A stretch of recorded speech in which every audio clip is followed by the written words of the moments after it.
Greetings and welcome to Mount Olympus. I am Hercules Invictus, and today I find myself in the company of the scholars from the edge of time, Nicholas Diak and Michele Brittany, and they shall share with us a lost tome they found digitized on video of a portion of history of which we know very little. Greetings and welcome, oh scholars. How are you? Very well, Hercules, and greetings to you and to our viewers. Hi, everyone. Hey, Nick. Speak for those with no voice. There we go. Well, it's good to see you and good to be on after a month. So yeah, we're here to talk about a very forgotten movie. So forgotten, it doesn't even have a Wikipedia entry, but we figured first we'll go ahead and play catch up. A lot of stuff has happened in the last month. Where to start? Well, I have publication news. I had a new essay published in a magazine. It's second issue, so it's still a new magazine called Dark Dead Things. Oh, wow. And it's mostly a literary horror magazine, but the editor is one of Michelle's and I's colleague from our academic conference days. And he said, hey, if you've got an essay, I'll take it. So he published my Rene Girard Call of Cthulhu essay. So that essay has a home finally. So, you know, I still want to turn it to a bigger piece covering more of H.P. Lovecraft's work out there of mimetic desire and violence and sacred. But hey, it's a start and got a piece out there. So I'm happy. Pretty cool. I was one of the few times taking a conference presentation, editing it, reworking it, and getting it published. Congratulations. That is awesome. I got the t-shirt. It came with a t-shirt. So those are now Michele pajamas. Yeah, it's really cute. It's a picture of Aleister Crowley, but instead of Aleister Crowley's face, it's a cat. So it's called Aleister Meowly. Ooh, profound. This is where there should be applause because that's a ba-bumps awesomeness. And it's a cute shirt. I'm happy with it. Well, I do not have publication news other than what will be coming out October 15th, which is A Vindication of Monsters. That's available for pre-order on Amazon. I have an essay in it in which I talk about the illustrations that Bernie Wrightson created to accompany Mary Shelley's Frankenstein novel. People may remember these drawings were accompanied an old Marvel release back in the early 80s. So for those that might remember that, I talk about the genesis of those illustrations, which really encompass his entire life. You know, in that, you know, that was like one of his biggest accomplishments. And when he did pass on, many people commented how his art, and particularly those, were impactful to their own lives and their engagement with the sequential art form. So that will be coming out in October.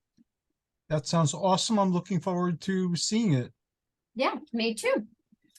I think the last episode I hinted at that I might try to submit a paper to a Three Stooges zine, and I had like a day to do it in. Well, I did it. All right. And so yeah, I cranked something out. Hercules or another episode of the.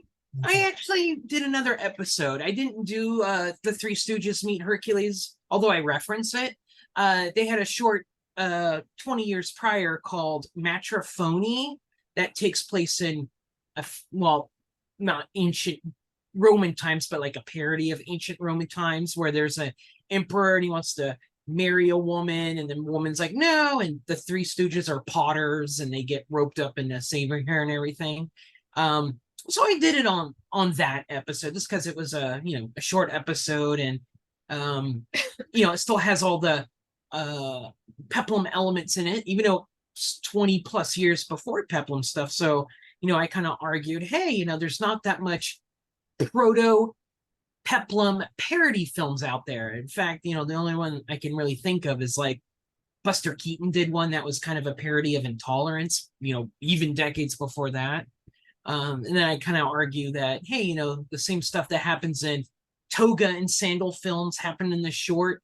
And I did equate the Three Stooges to Machista, not that they're strong, because they're not, but physicality is important to both Machista and the Three Stooges. One guy's strong, the other three just get beat up all the time, but their timelessness, and that's actually coming from our dialogues with you, because you've told us a lot about Machista, how, you know, when we were talking about Hercules versus the Mongols, and I think I was like kind of perplexed. What is Hercules doing at this time period? And you're like, well, Nick, let me tell you a little bit about Machista and how he transcends time.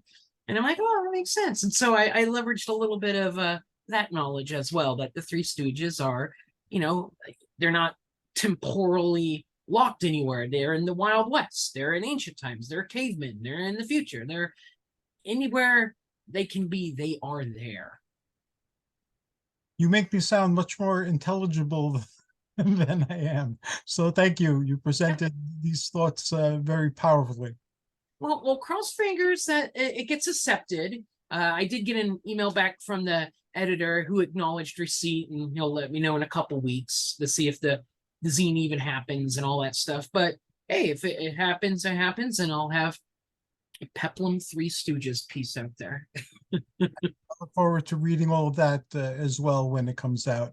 And I have an adventure to invite you guys on if you wish. Bella Cortez is an actress who appeared in several movies with Gordon Mitchell, and she is in contact with me, and I've interviewed her on the show, Sword and Sandal Cinema. One of our hosts, Diana Montford, who has a M&N show on local Manhattan cable, interviewed her on that show. So if you guys want to interview Bella Cortez about her career or any of her movies, we can arrange for that. Or if you want to review one of her movies. She made 12 films, and a lot of them are in sword and sandal or related genres. Some of them aren't. So Brian Walker is going to interview her and review some of her movies. So if you guys want to join this quest, she wants to get her life in a mini series or a television show or in a movie. Yeah. We decided to help this goddess of peplum, you know, fulfill her greatest life dream. So if you guys want to play, you're more than welcome to. She wrote a few books. This is one of them. I don't know if it'll show. Okay. I think I've seen that on one of the Sword and Sandal Facebook groups. I'm actually not familiar with her work, but I would love to, you know, talk to someone from that era. So let me do some Googling and see if I have some of her movies or something. And yeah. Awesome. Thank you very much. And I'm looking forward to learning more about this obscure film. I couldn't find anything on it, so I might have seen it, but there wasn't enough reference material for me to try to remember anything. Oh, our movie for today? Yes. Well, man, I think it's a good segue to talk about it. So we are here today to talk about G2, Mortal Conquest. Okay, I sound hesitant. I don't mean to. It's just because it is an esoteric and forgotten, and I never even, in fact, I have a whole statement prepared of why are we doing this film and how did I even find out about it. But first, I think we should start with the plot summary. You're running it. Go for it, dude. All right. 2,000 years and some change ago, a Macedonian warrior takes up Alexander the Great's swords and takes on a small army of Mongol soldiers led by the Parmenion. He puts up a valiant battle and slays many, but he in turn is slain. Now fast forward to present day 1999. Whoa. Former cop turned antique dealer turned blacksmith turned martial arts student Stephen is having vivid dreams of a long-haired swordsman battling against Mongols. Across the ocean, over in Hong Kong, the Parmenion and his henchmen and hench lady steal Alexander the Great's sword. They come to Canada to partake in the nation's great sport of underground martial arts matches, just like Bloodsport, only Canadian. They also have another plan to draw out the reincarnation of the Macedonian, have a fight with him in arena battles, kill him, and then they can have their revenge. Concurrently, officers Corey and Milano have an investigation into these underground battles, which has their paths crossed with Stephen because he is a sword expert. Corey and Milano get ambushed at a dim sum restaurant, but Stephen saves them. Stephen is arrested for some crimes, but he's let go when the police discover he is a good guy. Also, Officer Corey totally starts swooning for him. Stephen gets led to secret fights at our own boats, in barns, in warehouses. He's trying to resist his temptation to fight, but he really wants that sword. Eventually, there is a final showdown between Stephen, the Parmenion, and his gang inside of a large boat as Corey is taken hostage. Corey is able to free herself and throw his hench lady over a railing and onto a pile of pipes, impaling her. Stephen is in an epic sword fight with Parmenion's #1 warrior. They are locked in a battle when the Parmenion throws a dagger, but Stephen is able to turn the other warrior around and he gets stabbed in the back. He then topples over with his sword, crushing the Parmenion. A time vortex opens up, and Stephen, now remembering all his ancient memories, and it turns out Corey was totally a princess back in the day too, and they were an item, coincidentally. He tosses Alexander the Great's sword into the vortex, where hopefully it makes its way back to Alexander the Great. The end. Whoa. You know you want to watch this film. Of course, now I want to watch it. How can I not want to watch it? It's fine. A piece of trivia. Back when I lived in New York and I was much younger, they used to have late night in the park, Uh-huh. in out of the reach places or in hard to find places, sword fighting for money. Uh-huh. I had my television show at the time, so I wanted to fight for money in the park in the dark. Yeah. I found somebody who was involved with it, and they were teaching me sword fighting. So unfortunately, we didn't get to cover it on the show, and I never got to fight in the dark with my barbarian sword back in the day. But it was an exciting side quest that I haven't shared until right now on your show. Man, I love the idea that somewhere out there is some footage of Hercules partaking in underground, sword fighting matches, Highlander style. Not that you would behead anyone. No. You were a barbarian. So, Michele, what did you think of G2 Mortal Conquest?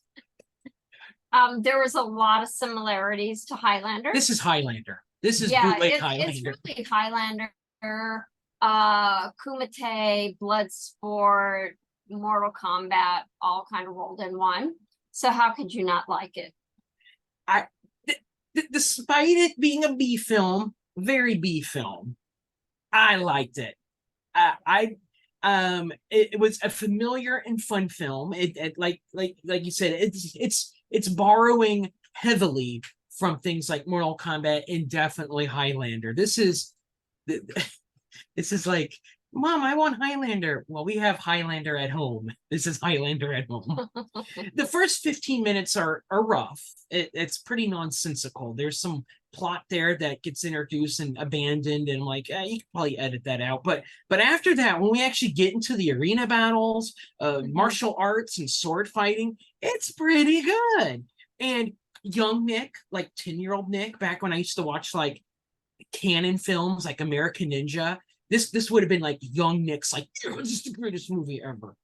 So despite its flaws, because it is a B film, B films have flaws, not the greatest of acting, definitely bad blue screen special effects, definitely Mortal Kombat / Highlander knockoff. It was enjoyable. In fact, even I had to pause it at one point to run to the bathroom. Even Michelle's like, "It's getting exciting. What are you doing?" So it's exciting. So I want to use that to bring up why are we even talking about this movie on, Scholars from the Edge of Time? What does this have to do with peplum stuff and sword and sandal stuff? Well, I will tell you that this is one of my quests that I found myself on accidentally when I go down one of those internet rabbit holes. I had discovered, I don't know how, probably on Reddit or IMDb or something, that there is a 1995 Lorenzo Lamas movie called Gladiator Cop. And if a title like Gladiator Cop, how can I not be drawn in? I mean, I am a sucker for the blank cop films like Scanner Cop and Cyborg Cop, Maniac Cop. Maniac Cop. Maniac Cop's good. And of course, Gladiator, the title, so much imagery is coming in my head. What could Gladiator Cop be? So of course I start looking it up, and of course it's way out of print. So I haven't bought a copy of it. I haven't watched it, but in my research of Gladiator Cop, because I'm immediately thinking of the essay potentials and Scholars from the Edge of Time potentials, I find out that it's part of a trilogy of films, because Gladiator Cop is a trilogy. Apparently, Part of the trilogy? Okay. So in 1992, 3 years earlier, there was The Swordsman, also with Lorenzo Lamas, and Gladiator Cop is a direct sequel to that. So Lorenzo Lamas is apparently the same character in The Swordsman as he is in Gladiator Cop. And in fact, some alternate titles for Gladiator Cop are The Swordsman 2, Gladiator Cop. So that leaves us with, what is G2 Mortal Conquest? Well, looking up Gladiator Cop, it said it's either remade or upcycled to this film. And that's probably what the G2 stands for. Gladiator Cop 2 Mortal Conquest. It's the same director, Gladiator Cop and G2, with one right here. Same director. James Wong is in both films playing the same character. So I don't know if G2 is reusing some footage from the prior film, or if it's a flat out remake, or what. Lorenzo Lamas is not in that one. Instead, we've got Daniel Bernhardt. But for all purposes, this is Gladiator Cop 2 Mortal Conquest. And I was able to get a copy of that off eBay very cheap. So it arrived, and of course, Michele turns to me and says, "What are we going to talk about Scholars on the Edge of Time this month?" I'm like, "Well, look what just came in the mail. Our prayers have been answered." And so that's what led me down to this, is a movie basically called Gladiator Cop. And the director is also the writer of both G2 as well as Gladiator Cop. I did read that in my research. And apparently he passed away, which is a little sad. It's always sad to find out when folks don't make it. And I knew the actor, Daniel Bernhardt. He's been like in Matrix and other films, but we know him from Future War. That was in an episode of Mystery Science Theater 3000. So of course I'm like, the episode with the puppet T-Rex chasing a guy from the future in a warehouse full of boxes with Robert Zadar, who was in Maniac Cop. I mean, come on. We're connecting some dots. We're connecting some dots. I see that. That is awesome. So I do want to talk about peplum stuff, but I think I've rambled so much. I'm going to turn it to Michele for a minute here. So Michele, take it away with your observations and stuff, because the movie is 80% Highlander, right down to everything. So yeah, there are a lot of similarities between G2 and Highlander.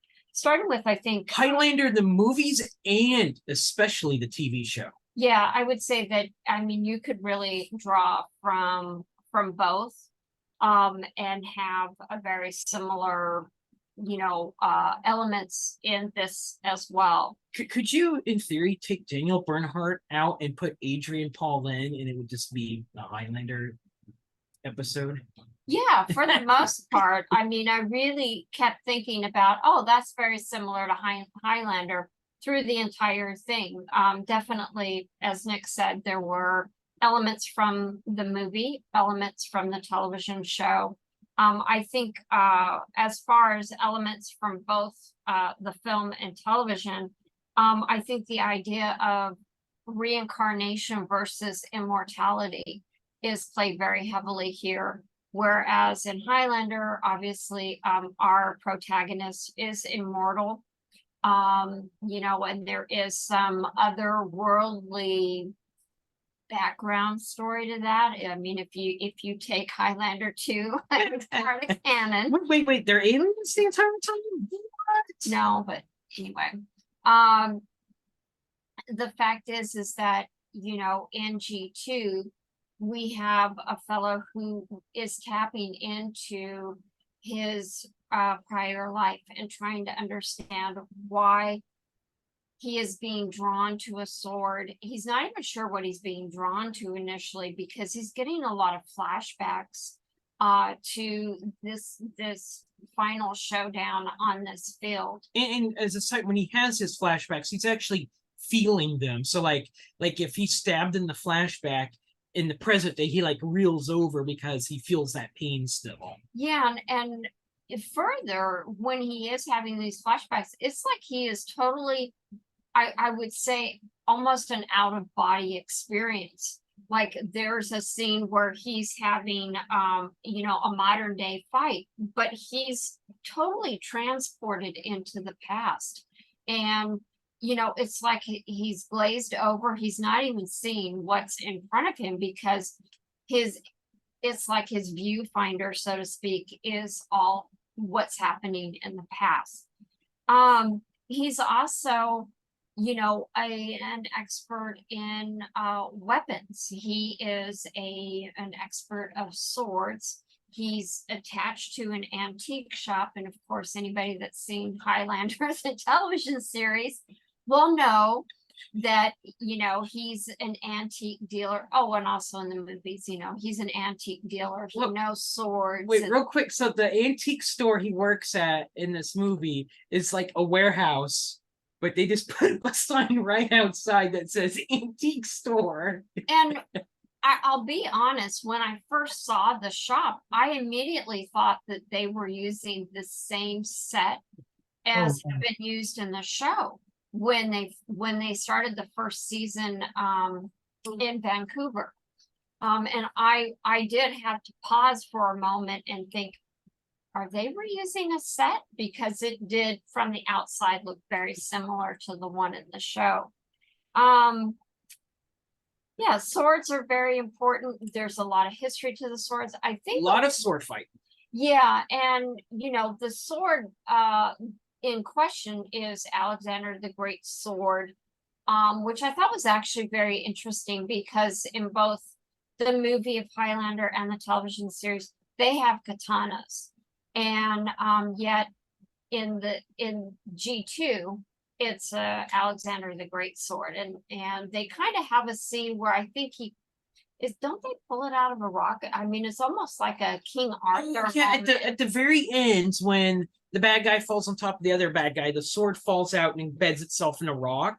So it's very much sword in the stone. So there's a slight little, you know, and of course, Daniel Bernhardt pulls it out, and the cue Queen music if they were doing Queen music, which they were not. So those are just I'll pause at those are a couple of items and pass it back to you now. Well, there's imagery that is very hot. Like when we're in the past, Daniel Bernhardt has this long flowing hair as a Macedonian wearing furs, and I'm like, that's totally Christopher Lambert. Christopher Lambert's flashback scenes. Yeah, when he is in Scotland, when he is a Scottish man before he becomes immortal, and he has the longer hair, he has the draped kilt and, you know, extra material that wraps over his shoulder and stuff. You get that same kind of vibe with the Stephen character in the past. This movie, since there's lots of sword play, it means there's lots of beheadings. There is a lot of them. They're not particularly gory or anything. In fact, James Hong even makes a joke like, I need to go bowling now. And I'm like, that's so bad. And And when people die, just like the quickening, you know, electricity comes out and there's blue light. And this one, it's more like blue light and they kind of fizzle away. But, you know, these aren't like I kill you to gain your power or anything. It's just. They become energy and they're gone. So yeah, like Nick was saying, Steven doesn't, you know, gather their energy and become a stronger individual. See, that's kind of where the beginning of the movie, where I said it was kind of weird and a little all over the map, is I think it was trying to lay the groundwork for some of this mythology, and it just didn't quite work. I think what it comes down to, Steven is on it, you know, they overtly say he's reincarnated. Yeah. But James Hong, who's the Parmenian, and his henchmen, who are like his like sons and daughters, I don't think they're I think they actually are the same characters from that time. I would agree. And with so that. they are not overtly called out being immortal, but I think they just lived this entire life, and maybe because when they die, they're the ones that turn blue and fizzle away. So I don't think they're reincarnated people. I actually think they're the same. Yeah, they definitely are the ones with the, I'm going to say, the connection to the kind of magical powers in the mythology, because they are completely conscious and aware of this history. And that's why they're out for revenge. And one of the questions that I had for Nick as we were watching, it's like the Stephen character doesn't, I mean, although I think he killed, what he did is he killed one of the Palladian sons or something. And I think he killed a couple. I think in the flashback, he takes on, I think in the flashback, James Hong and all his soldiers are like his fam. We don't know why they're there. We can guess because there's ladies involved in other things, and I want Alexander the Great Sword. And, you know, Stephen starts out on horseback, but he's eventually dismounted, and he has Alexander the Great Sword, and he does take out quite a few people, I believe, before him turn is taken out. So I think he kills a couple people, I think. And I think because of the editing and the back and forth, it's a little, I think that jump. There's definitely some important scenes or portions of scenes that have been probably cut due to, you know, editing down to time or forgotten to be shot in the first place. Oh yeah, something like that. But I did read somewhere that I think the sword was supposed to grant immortality whoever has it. So but Palladian and his family seem to be a little bit different, and they don't really explain that. And of course, we can't leave off the fact that the cover of the DVD says 2,000 years have passed, but the battle has just begun. In the tradition of Highlander comes G2. So that they are unabashedly wearing their Highlander thievery on their shoulders. And if we, you know, look back at the timeline for Highlander, the television series, it went off a couple years prior to that. And it was going on in syndication. So I wouldn't be surprised that they would try to kind of, you know, market to that audience that, you know, who are still clamoring for Highlander. It was a good show. And even though, you know, we had the Raven series after that, I think that was in like 98 and 99. It didn't, you know, it didn't satisfy the viewers. They were really looking for the Highlander. So taking it out of the realm of Highlander into the realm of sword and sandals, I guess the big question is the movie is technically Gladiator Cop 2. Are there gladiators in this film? And the answer is there are. There actually is. So when they have another reason to watch this movie. So there actually truly is a peplum element here. So when Stephen attends these underground martial arts swordsman matches, the fighters are basically like Mortal Kombat, Street Fighter, what have you. They all have different styles, different nationalities, and different attire. You know, some of them are just, you know, bare bones. I'm a martial artist. Some of them are flamboyant and full of costumery. There's a guy that Stephen fights that's got like, he breathes fire and he's got like torches on him. So he's reminds me of, if you ever saw Running Man, there was the guy in Running Man that had a flamethrower, I believe.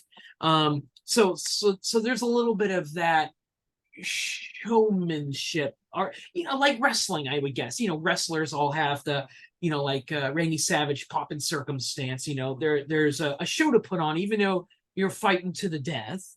But with that said, there is a scene where they're fighting in a barn, and there are two guys fighting each other, and they are dressed up like Roman gladiators. One of them's got a net that he's swinging around. Another one's got like a spear or whatnot, and they are totally dressed up like period piece arena gladiators that fight each other.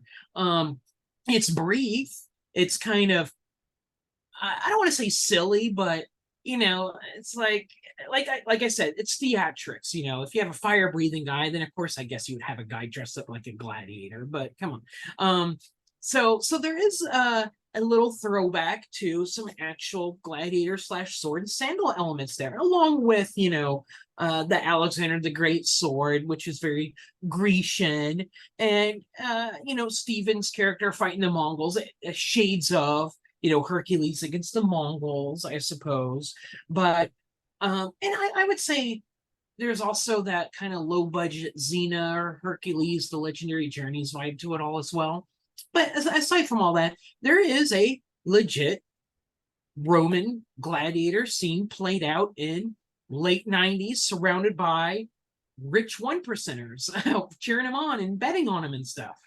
Yeah, and again, it does harken back to Highlander even, because each immortal does have their own unique style, and we see that in the movie, where MacLeod is fighting the Spaniard, and he's actually dressed in a suit, but then you have Kroll, who's all in black. You have I can't remember. We got the iconic parking garage scene where, yes, he's in a trench coat versus a guy in a suit.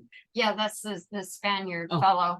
And then he meets the fellow in Central Park, I think, where he meets the South African person who's dressed in traditional dress. So you do get about a bit of that showmanship too. And of course you would see that in the Highlander series, because you always had some sort of flashback, because MacLeod would of course be thinking back, oh, I remember when I met this person back in the day, 200 years ago, however long ago. So you get that same kind of showmanship, and you get some, I would say, some diversity there as far as the different fighting styles and things like that, but always with swords. I would say the fighting style thing is really relevant. I don't know if that's the word I'm looking for. In the movie Bloodsport, which is a movie I grew up loving and watching and still do. Very early Jean-Claude Van Damme film put him on the map, and Bloodsport was always renowned for its I'll say accurate, because not accurate that there was a kumite that people fought to the death in it, but it showcased like a whole bunch of different martial arts styles that people were exhibiting. And I bring that up because this movie, even though it's 80-90% Highlander, there's that strong Bloodsport vibe as well of underground fighting, different styles, people traveling from apparently all over the world to participate in the kumite, which I think is kind of hinted in this. But there is a shot early in the film, like very early, where James Hong's character is flying to Canada, but before that they show the transition scene. It shows an airplane taking off, and there's these buildings way up front, and that's kind of recreating an iconic image of Kowloon walled city from back in the 80s, that the airport was right there and it would take off and you would see it from the buildings. And even though Kowloon walled city had long since been bulldozed before G2 Mortal Conquest came out, but that's where Bloodsport took place. Bloodsport was one of the few movies that you could watch to see like a bit of life at Kowloon walled city. So I don't know, it's probably incidental, but I think it brings enough of that Bloodsport vibe as well into to this film, and I dig that aspect of it as well. And it's really not too surprising that Daniel Bernhardt would be the person that would, you know, act as this fellow Stephen, because his pedigree, his initial movies were Bloodsport 2, the next Kumite, which came out in '96, and that was really the kind of the beginning of Daniel's career. I have not seen the Bloodsport sequels though. Yeah, and I'm not sure if I have either. But then, as Nick mentioned, he was also in Future War, which was in '97, True Vengeance '97, Perfect Target '97, G2 in '99, and so on and so forth. He was also starred in a TV series in '98 and '99 that was called Mortal Kombat Conquest. Yep, So I can based off the game. see how Rotundo, Nick Rotundo, the writer and director and editor, would have been pulling from all these different venues, shows, and things like that. It must have been kind of like you know, a yippee moment when he got Daniel Bernhardt, who is proficient in karate and taekwondo. And nowadays he's actually he does fight choreography. And we watched the other night after we watched this movie.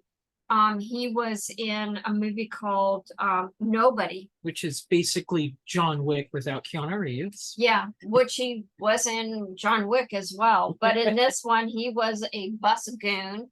But he was part of that choreography of that particular scene, which is very, again, I would say almost like Old Boy.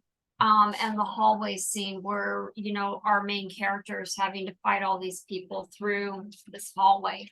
And you definitely get that kind of vibe. And so, you know, it's not surprising that Rotundo is kind of drawing on all these different things. He's really trying to create a recipe for success by trying to pick out kind of the best things from all these different movies. And television shows. Some people have done that, and they've spoken about it in the making of or the commentary of the films, like the guy who made Independence Day and Sam Raimi when he made The Evil Dead. They sat and watched endless movies in the genre and just picked out scenes that they wanted to include in their movie, and they shot it that way. So it sounds like from this guy's connections that he did something very similar. Have you guys come up with a possible plot to tying things together, or you're content to leave it as a mystery? Oh, like this movie of Gladiator Cop and the Swordsman? Nah, I will track down those movies and watch all three, because there's something there. You know, I have a soft spot for the forgotten texts, the subaltern, the, you know, B films that don't get enough love. So, you know, I will definitely, you know, I'll probably wind up ordering off eBay the Swordsman and Gladiator Cop. I mean, I don't think I could be a Peplum scholar without a movie called Gladiator Cop in the collection, right?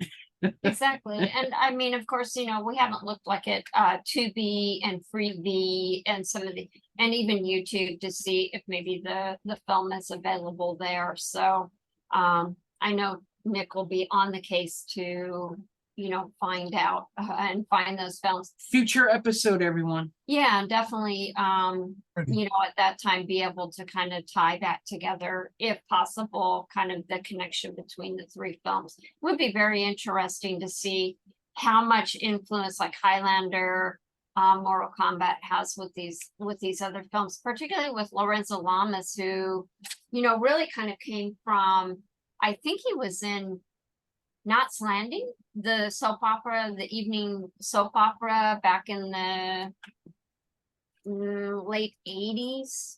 We were talking about this because Falcon Crest. Falcon Crest. Yeah, because we actually ran into Lorenzo Lamas at a collector's show when we were attending those back in the early aughts, I would say. And he was not, I'm not sure if this was his first show, but it seemed like he was a little bit disgruntled about why am I at this little autograph con? But he autographed my copy at Raptor Island. Awesome. Although he was not really happy about it. But no, you know, and of course he was in Renegade and things like that. So it'd be interesting to kind of, it's always kind of interesting when you get kind of an outlier and you're kind of like, how did they end up involved in that movie? And you know, what was going on at the time? And sometimes, you know, oftentimes you find out that, oh, it was a paycheck. You know, it was paying their taxes, or it was buying their house that they wanted to buy or something like that. I was going to kind of loop back around to the fact that Stephen, kind of comparing back to Highlander, they were both really kind of loner heroes, and kind of dealing with their own problems without, you know, engaging other people and not really letting people in. And we even have like a scene in G2 where Stephen's arrested, he's being interviewed, and you could definitely see, oh, they must have picked the scene from the Highlander film when he's in the police station being interviewed, and kind of the smart banner back and forth and, you know, that kind of thing. And then of course you've got the love interest. We haven't really talked too much about her. She looks like someone from the 90s for sure. She kind of reminded me of Alicia Silverstone? Yeah, she kind of reminded me of her, long blonde hair, you know, and definitely, well, she'd even would be like the main love interest from the Highlander, the series. Although she, you know, this gal was a cop. So she kind of had her own capabilities of fighting and, you know, on the side of the law, and but she definitely is interested in trying to help Stephen through things. And so you, again, you get kind of that Highlander vibe. So. I recommend it. I like G2. I went in admittedly with low expectations, like this is a curio and it's probably going to be bad, and I was pleasantly surprised that it was way better than it has any right to be. It has issues, obviously, but it fits in with Michelle's Highlander studies. It fits in with my Peplum studies, and it's fun. I dig it. So, you know, it's just nice to bring it forth and talk about. And now time to track down the other movies in the Gladiator Cop trilogy. Awesome. Definitely worth the wait. The writer in me, what do you call it? As I was listening to the story, I haven't seen this film, although I've seen films like it. Uh-huh. I haven't seen this one. If they had like some sort of hint that if you get killed, if you're one of these type of beings, you have to reincarnate, you're kind of stuck with humanity, so you reincarnate. And all they had to do was take the Roman gladiators and show them in the scene from antiquity, and then show them here doing the same thing in the modern times. Uh-huh. That would explain the family that seems to be immortal, as opposed to the people who have memories and are reincarnated. That somehow if you get killed, you're not out of the game, but you don't have your memories, you don't have like easy access to your skills, but events and circumstances and people could bring those out in you. And all they would have had to shoot was an additional like 3 or 4 minutes of footage to establish those facts, and I think the movie would have made a lot more sense. Yeah, you know, I was also thinking Hercules, about the hero's journey, and how even with some of the plot gaps in this film, you definitely get a hero's journey. We see Stephen, he's at a, you know, he's faced with trying to understand why he's having all these nightmares, visions of some other life that he's trying to put together, and then being at kind of a disadvantage through the entire movie as he tries to navigate and understand and kind of shift, because he does kind of start out at the beginning, and it's not really, we don't really know why, and it's not a question that's necessarily answered on why he is kind of more of a pacifist in early on because he doesn't want to hurt anybody. He'll maim somebody, but he doesn't really want to kill anybody. So that is kind of interesting because he does have to make concessions. That is one thing I failed to mention earlier, but there is a sense of honor and a sense of, doing the right thing versus obviously our villain who will go to any means possible, to get that sword. So there's definitely some fascinating themes in here, as well that relate to honor, the hero's journey, all those things that really make for an interesting story. And even with the few foibles again in the film, it is definitely worth the time to take a look at it and see what you think of it. So I'm certainly going to look for it. I will look on Tubi and a few other places to see if it's there already. This way I could watch it. But if not, I'll do a quest. In Amazon and thrift books and Etsy and any other place I can think of. yeah, definitely. There was yeah, I think yeah, it's definitely worthy of I think I will have to think about maybe doing a paper and doing a comparison with Highlander because of the fact that there's so many homages and pulls from that material, that it does warrant some sort of analysis, because as Nick alluded to at the beginning of the episode, there just really isn't a whole lot of information about this film. There's not even a Wikipedia entry. Right. So yeah, definitely needs some more study. And I actually don't know if Brian Walker does more recent films. I can't recall, or does he kind of focus in on the 50s and 60s, kind of Well, that? occasionally do something a little bit more modern, but he tends to like the retro films and actors a lot more. So most of the shows are on retro. Like you guys, he's part of the Sword and Sandal Cinema group, but then he, like you guys, he has his own show. And on his show, he has a lot more flexibility. Like you guys have a lot more flexibility on your show to cover things that you want rather than just focusing on Sword and Sandal cinema, because you've passed the point where people are just listening to you because you're going to talk about a subject. You become personalities, and people are interested in what you're saying and what you're doing. So it's the same thing with Brian. He has that website that's a quarter of a century old now. It was there in the early days of everybody having a computer, and still here, today. And it's still retro. He's updated a few times, but it's more modernized retro. Now it's more deliberately retro. Back then it was retro because that was the technology. Now Yeah. he keeps that look. Yeah, he has a phenomenal website, and it definitely it's a treasure. And hopefully everybody does take the time to go and take a look at his website, because there really is a breadth of knowledge there that is not easy to find anywhere else. And the fact that he's dedicated 25 years of his life for that, it really should be applauded at every opportunity. I keep encouraging him to publish it. There's hundreds of pages there, and there's hundreds of pictures.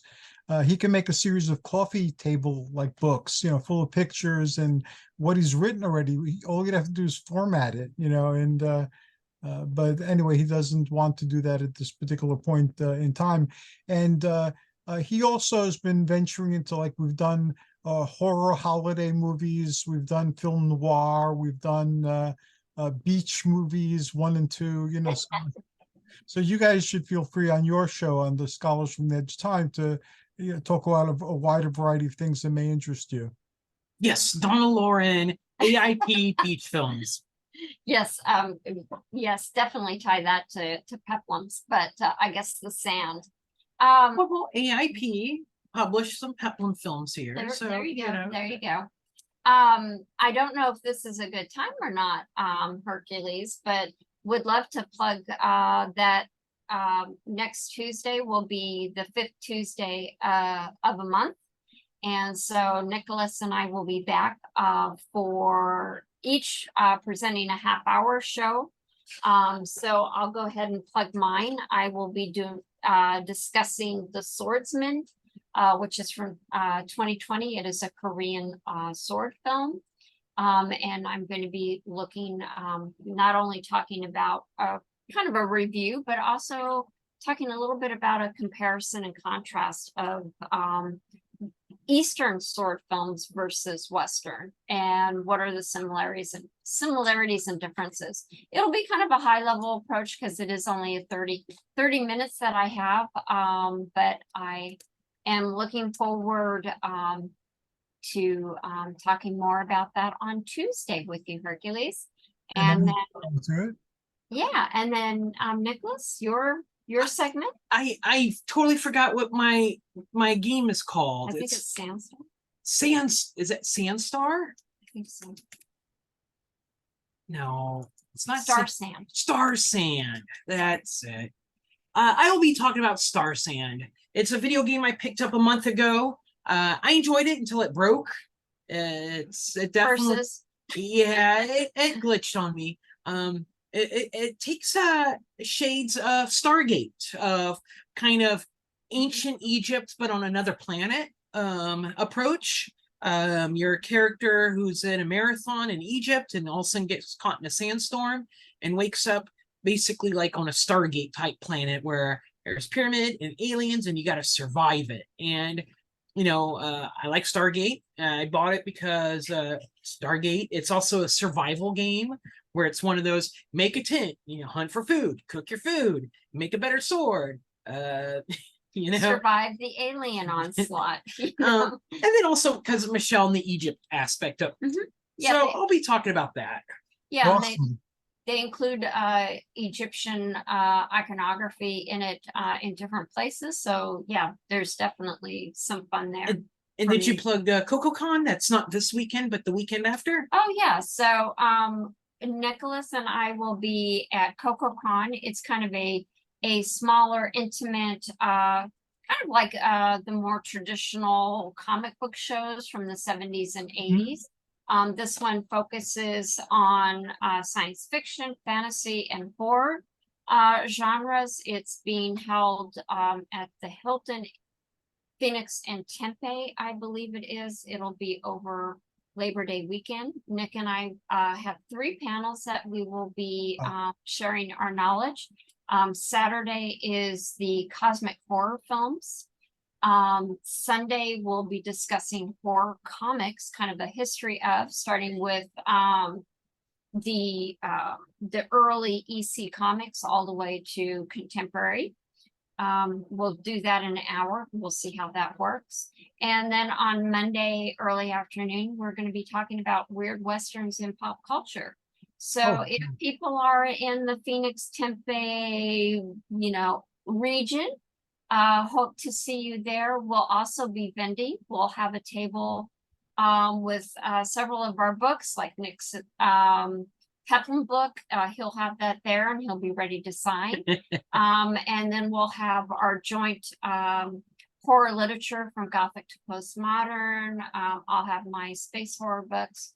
And then I'm also kind of a, blossoming artist. So I make handmade journals. So I'll have some of those available for sale as well.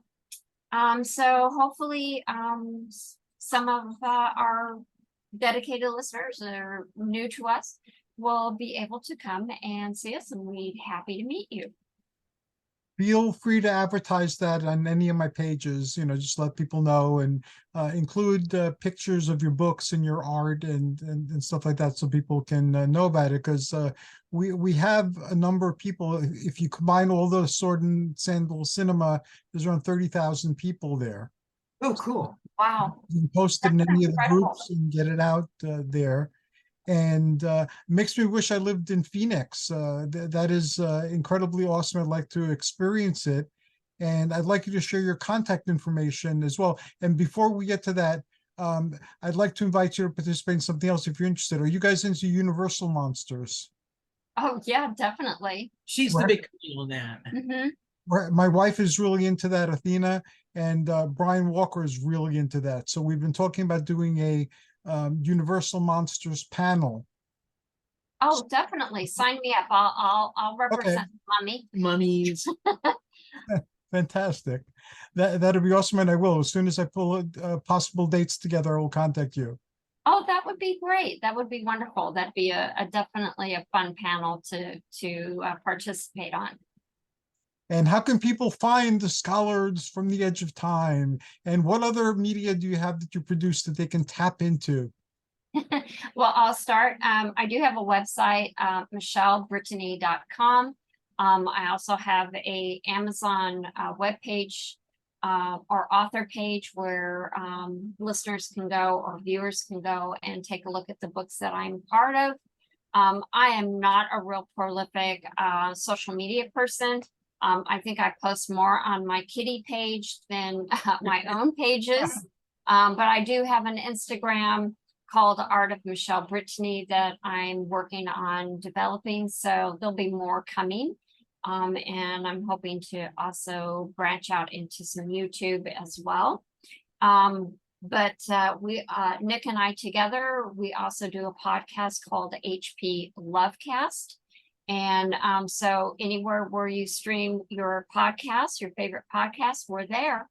So just need to go and take a look for us. We have a real huge archive of episodes and interviews that you can plug into. Nick, over to you. Oh, I'm at nickdiak.com. I update it every 2 weeks with news of stuff that's going on, podcast appearances, books working on and whatnot. And I try to update it when I can on Wednesdays with a new essay or a review or something. I think a review of G2 is in order. And from there, you can find links to all my social media as well. I'm the more social butterfly and gregarious critter. So, you know, all the typical Twitter, Facebook. Oh, it's called X now, though. I know that much. X now. Formerly known as Twitter. The artist formerly known as Twitter. You can find me in all those places. And I also maintain a big archive of links to all of our podcast appearances, be it our own or, you know, hanging with Mr. Hercules here. And I will have this up by tonight. I developed a new system where I just post things because a few things got lost. So including one of your shows. I was very saddened by that. But now I put them up right away and I get the links out right away. And this way it's on YouTube and we don't have to worry about it. No As worries. always, thank you. You guys are incredibly awesome and you're doing incredibly awesome things. And I look forward to next week when we'll resume this ongoing conversation and explore strange new and old movies. Well, we'll see you next week, sir. Always a pleasure to be on your show and hanging out and playing catch up. We'll see you next week, and then we'll also hopefully have sussed out what we'll be talking about in September. Will be a nice artistic Egyptian toga and sandal film, or will it be a terrible 80s Italian sword and sorcery film? Or Gladiator Cop. Or a Gladiator Cop. Something else entirely. So thanks again, and thanks to all our listeners. Until next time, joyous journeys and amazing adventures. Thank you.